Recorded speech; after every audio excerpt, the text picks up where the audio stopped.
Hey folks, this is Jesse Coe, back with another episode of the American Soul Podcast. Hope y'all are doing well, wherever y'all are, whatever part of the day you're in. We're going to read a little more. And I thought, considering it was October, y'all might like a little bit of a Halloween tale. So we're going to read The Legend of Sleepy Hollow. And this is by Washington Irving.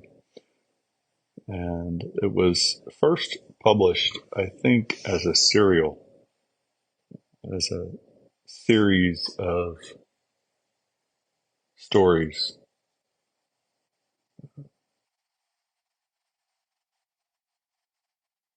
I don't remember for who, but early 1800s, and then combined together later on. So this is from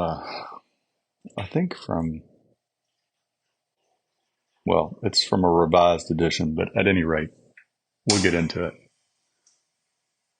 The Legend of Sleepy Hollow by Washington Irving.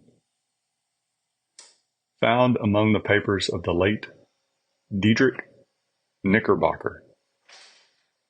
A pleasing land of drowsy head it was, of dreams that wave before the half-shut eye, and of gay castles in the clouds that pass, forever flushing round a summer sky. Castle of Indolence.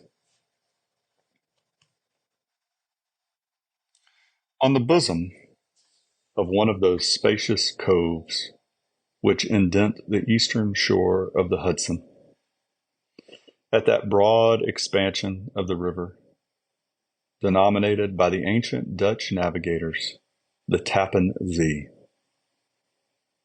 and where they always prudently shortened sail, and implored the protection of St. Nicholas when they crossed. There lies a small market town, or rural port, which by some is called Greensboro, but which is more generally and properly known by the name of Tarrytown.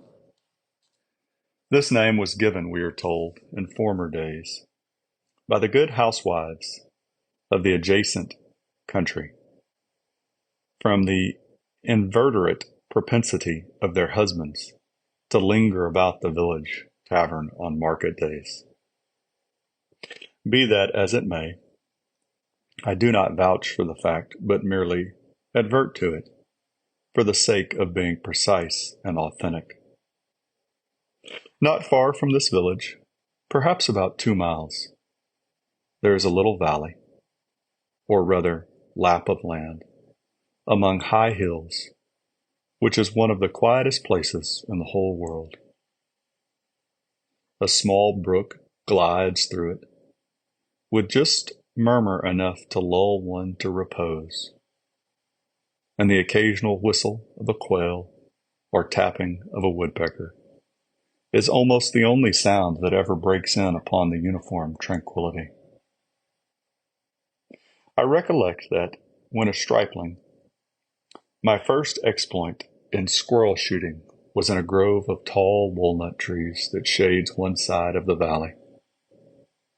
I had wandered into it at noontime, when all nature is peculiarly quiet, and was startled by the roar of my own gun as it broke the Sabbath stillness around, and was prolonged and reverberated by the angry echoes. If ever I should wish for a retreat, whither I might steal from the world and its distractions, and dream quietly away the remnant of a troubled life, I know of none more promising than this little valley. From the listless repose of the place, and the peculiar character of its inhabitants, who are descendants from the original Dutch settlers, this sequestered glen has long been known by the name of Sleepy Hollow, and its rustic lads are called the Sleepy Hollow Boys throughout all the neighboring country. A drowsy, dreamy influence seems to hang over the land and to pervade the very atmosphere. Some say that the place was bewitched by a high German doctor during the early days of the settlement. Others, that an old Indian chief, the prophet or wizard of his tribe, held his powwows there before the country was discovered by Master Hendrik Hudson. Certain it is, the place still continues under the sway of some witching power that holds a spell over the minds of the good people, causing them to walk in a continual reverie. They are given to all kinds of marvelous beliefs, are subject to trances and visions, and frequently see strange sights and hear music and voices in the air. The whole neighborhood abounds with local tales, haunted spots, and twilight superstitions. Stars shoot and meteors glare oftener across the valley than in any other part of the country. And the nightmare, with her whole ninefold, seems to make it the favorite scene of her gambols. The dominant spirit, however, that haunts this enchanted region, and seems to be commander-in-chief of all the powers of the air, is the apparition of a figure on horseback without a head. It is said by some to be the ghost of a Hessian trooper, whose head had been carried away by a cannonball in some nameless battle during the Revolutionary War, and who is ever and anon seen by the country folk, hurrying along in the gloom of night, as if on the wings of the wind. His haunts are not confined to the valley, but extend at times to the adjacent roads, and especially to the vicinity of a church at no great distance.